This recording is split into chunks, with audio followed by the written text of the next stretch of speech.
Good evening and welcome to News 24. This is Mahrin Samdani with the top news of the day. Awami League General Secretary Waidul Qadir today said that Jatiyo Oikko Front will collapse as BNP itself is going to collapse. He also said that the collapse of the Oikko Front is a matter of time. He made the comment while talking to the reporters during an inspection of the venue for Awami League's Victory with Rally on Suhrawardy Udyan in Dhaka this morning. Qadir informed that Prime Minister Sheikh Hasina will reaffirm her government's strong position against terrorism, corruption and drugs. He added that party leaders and activists will also receive future instructions from the rally scheduled on Saturday. The ruling party leader said that the Prime Minister will also inform about the issues which will be prioritized while running the country.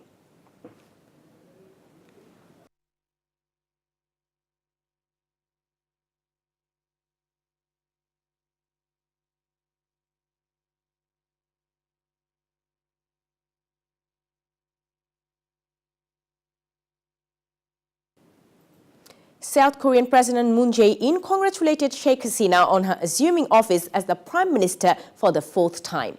The South Korean President said that under the distinguished leadership of the Prime Minister, Bangladesh enjoyed high economic growth rates for the past several years. He said that the Vision 2021, which is carried out by the 50th anniversary of independence, will lead to great achievements again.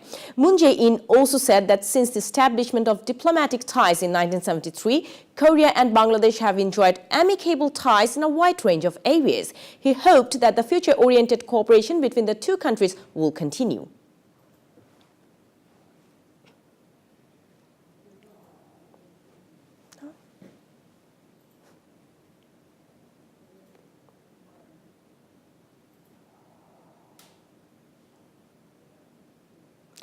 BIWTA, Fire Service, Navy, Police, Coast Guards and local administration today emphasized on their search the soil ladder trawler that capsized into River Meghna with 22 workers at Munshiganj on Tuesday.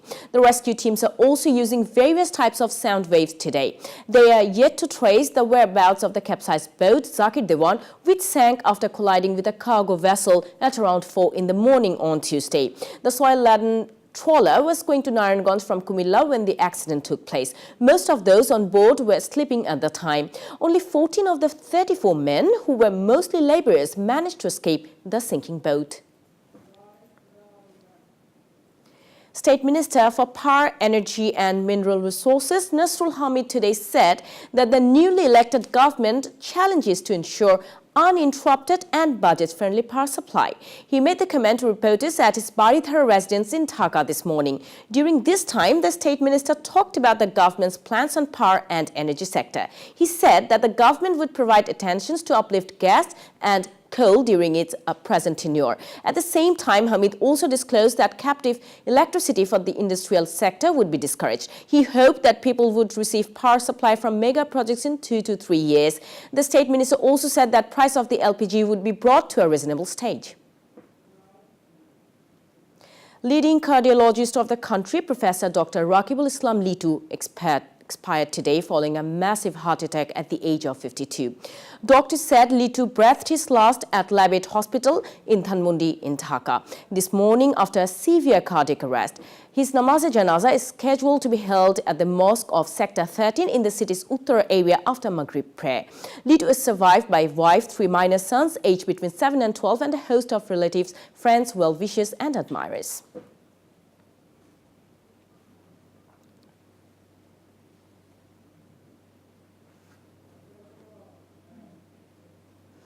Well, newly appointed Food Minister Sadhan Chandra Majumdar today said that farmers are yet to decide whether they will buy paddy for the next Iri Bora harvesting season. He also said that the government had already fixed prices for paddy and rice. The minister said if the millers buy paddy with the government price and supply rice to storehouses, the market would not be affected and consumers would not suffer. Sadhan Chandra Majumdar made the remarks to reporters while replying various queries of reporters after visiting Nojipur storehouse of Putnitola in Nagaon this morning.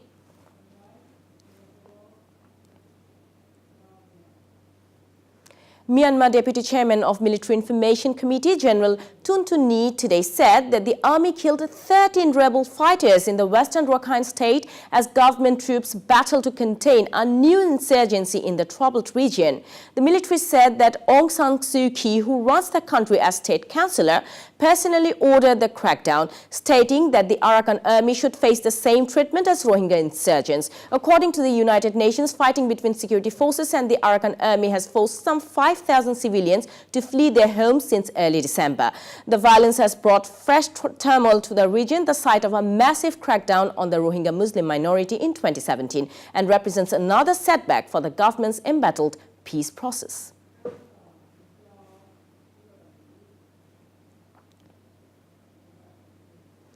Indian Prime Minister Narendra Modi today highlighted the policies of the government as he urged investors to be part of India's growth story.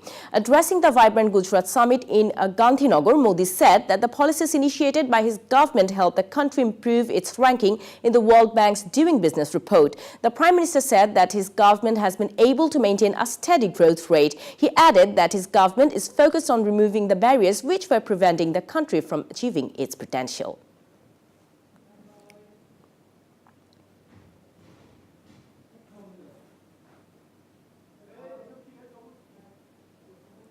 North Korea's top envoy Kim Jong-chol arrived in Washington, D.C. in a visit aimed at laying the groundwork for a second summit between U.S. President Donald Trump and North Korean leader Kim Jong-un. South Korean reports said that Kim Jong-chol, traveling via Beijing, is carrying another letter from Kim to Trump. South Korea's Yonhap news agency said that he is expected to meet U.S. Secretary of State Mike Pompeo on Friday. Trump spoke several times about having a second summit with Kim early this year. He also exchanged multiple letters with the North Korean leader despite little tangible process on a vague denuclearization agreement reached at their meeting in Singapore last June.